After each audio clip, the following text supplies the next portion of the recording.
Hello again and welcome back to the studio. We're still in Oiltober and I feel like I've got a bit of my groove back. I had a few hard pieces in the last episode which you can check out in the card in the info section, but let's jump into our next prompt. And today it is rich.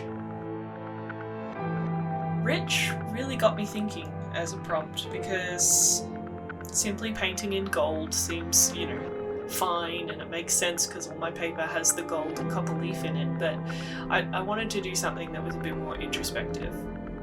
So when thinking about rich, I thought about wealth, I thought about the role of money in artwork. It's fascinating to think about the role of money and how that affects artists. It affects artists all the way through their career, through learning to be an artist in the first place. Not everyone gets that opportunity purely based off money.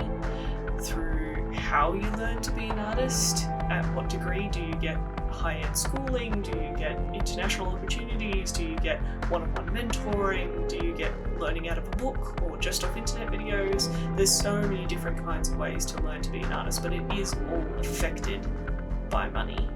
The materials you can buy, the expertise you can buy, all those sorts of things, like everything is affected by money whether you want it to be or not. And for those reasons and more, and this is a topic I could ramble about for hours, I decided to do a master's study in reference to the master's works, which are historical tipping points and variables that show us the role of money in art in many, many different ways. So this is actually a study of William-Adolphe's painting Disdain. I love the expression in this painting because it is so raw. She's looking right down at her shoulder. She does have a bit of a sneer of disdain in her eyes, in her mouth. All of the expression is there, but she still has a very soft face, and Wilbur's amazing treatment of skin where everything is quite gentle. So I tried to keep a reasonably limited palette in this one and just let myself sink into analysing the painting. And it's been a while since I've done one of these, and I always enjoy them, even though my own work has so many other elements in it. Just sinking yourself into someone else's techniques, and I don't actually know his real techniques. This is me guessing. This whole painting is me playing guesswork with my experience and the tips that I've garnered over the years, but I'm not a formally trained painter in any which way. I'm not an academically trained painter.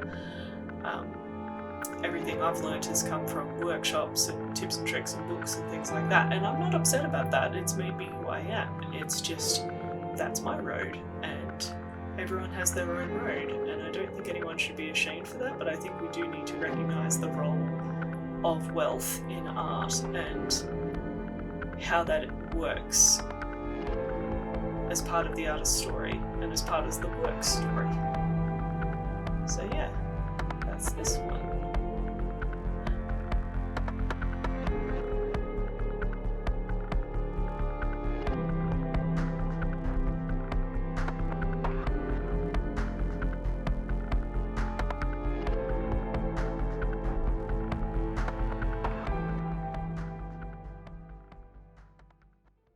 Had a bit of a break, went and visited my sister in her bubble again, and we decided to have lunch by the beach. So that was really nice, even though it was an incredibly windy day. Had my Aussie meat pie, delicious. Granted, the seagulls very quickly noticed that we were having meat pies at the beach. So couldn't spend too long out there, but it was nice to be able to hang out outdoors, even in the cold.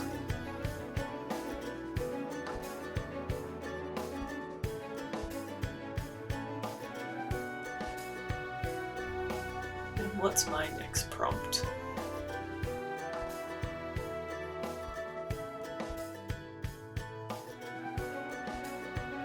My next prompt for day 18 is energy. I really liked this prompt. This was quite fun because energy can be so many different things. Remember that piece of masking tape for the end of this study? I wish I didn't put that there. And you'll find out why shortly. ended up wanting to do was to do a cloudscape study, which I've actually been wanting to do for a couple of days, so I was waiting for a prompt to come up. The reason I'm putting tape on the page is because I wanted some hard edges around the top of the cloudscape. I learned from some of my Oiltober studies last year that if I put the cloudscape all the way to the edges of the paper, it doesn't give you that sort of landscape painting feel. It almost, the patterns on the paper sort of merge with the texture of the paper a bit more, so I sort of like the idea of creating this crisp edge similar to a couple of charcoal drawings I've done in the past to really frame the piece, but still leaving it rough on the bottom edge so that way the paint strokes can sort of go the way that they want to go. In this case I ended up with some sort of imitating rain at the bottom of the piece, as I wanted to put some thunder and lightning in the centre of the cloudscape.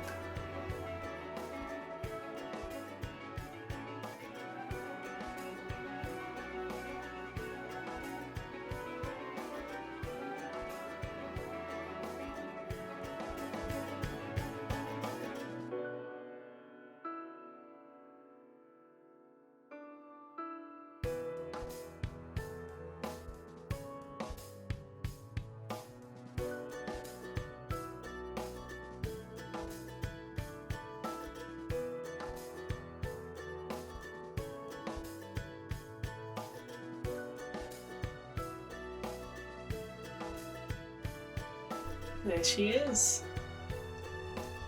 Now we just satisfyingly have a nice little tape pull and then we'll see the final product. Look at that crisp edge. Love it.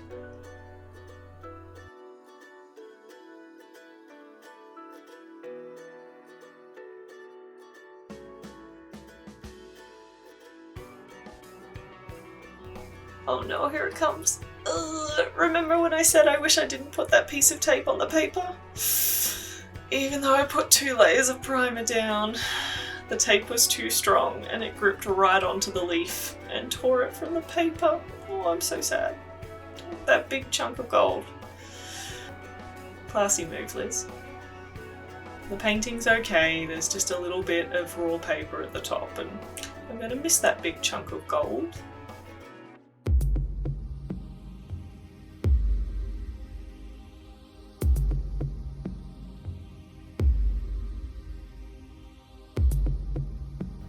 We're up to day 19, almost up to 20. Okay, what are we doing today? Tech Hipster. That's a different one. Compared to energy and rich, this one was a very different prompt.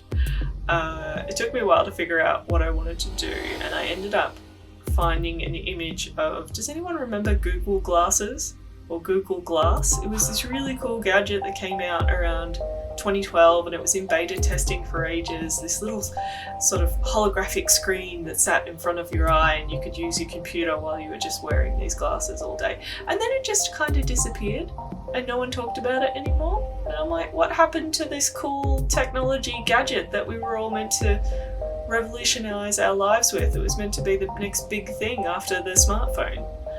So, I don't know, I kind of love technology and gadgets, and this one definitely, even with the Futurama iPhone episode and things like that, spell the end of how stupid technology can be used. I still love gadgets, they're just fun, and it's amazing what people can invent and engineer, so it's kind of disappointing we're not all running around with little holographic glasses. The downside of this piece is I didn't choose the best colours, and I let it sit overnight and I thought everything was good, but I ended up hating it. Welcome to artist life. You love something one minute, hate it the next. So after coming up with another idea for Tech Hipster, and after buying some new paints at work, which is the real downside to working in an art shop, I decided to try something different for this one. You said you can't go back and paint over your mistakes. Also, who's the most fun tech hipster in the DC comic universe? My partner is a giant Batman fan, as am I. So we have quite a few Bat action items around the house. he did bring up the point that Tony Stark of the Marvel Universe is a much bigger tech hipster than Batman is, and I completely agree and understand, but we don't have Tony Stark merchandise in this house, we have Batman merchandise. Honestly, this version in particular of Batman from the 1990s animated series, that was a series I didn't grow up with, but my husband did, and he's so angular and his head is so tiny, just it makes my anatomical knowledge brain hurt. But that's probably why it was an interesting painting subject, because it challenged me to really look at how tiny the head was, really look how big the fins on his cowl are, that kind of thing, or the ears on his cowl. Either way, I'm happier with how this came out than my first version. I much prefer the colours. Yeah, that old version, he lives on in this video, but Google glasses aren't as cool as Batman.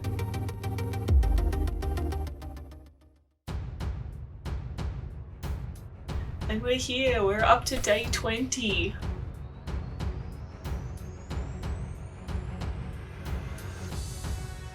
Now I think you may remember the last video I did say I would stop painting skulls, but if the prompt is actually skull, what else am I gonna paint? I love skulls. Look at my studio. How many skulls can you count? And this isn't even all of them. These are just my everyday skulls, not my fancy in the fancy cupboard skulls. So this was a very relaxing way to spend the evening after work, I've got to admit.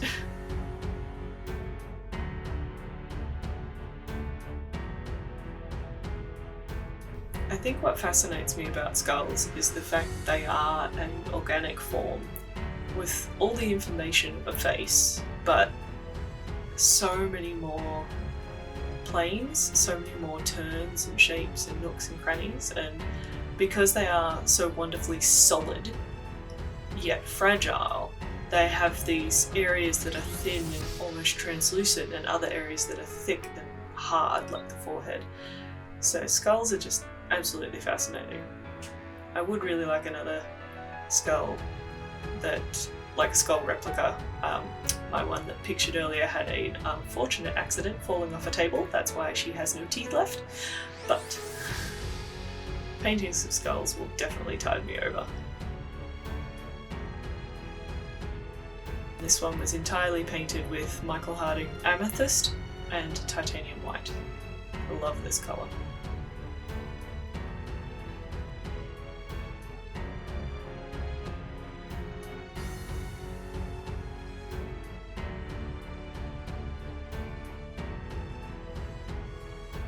Thank you so much for joining me for these latest paintings in my Oiltober month.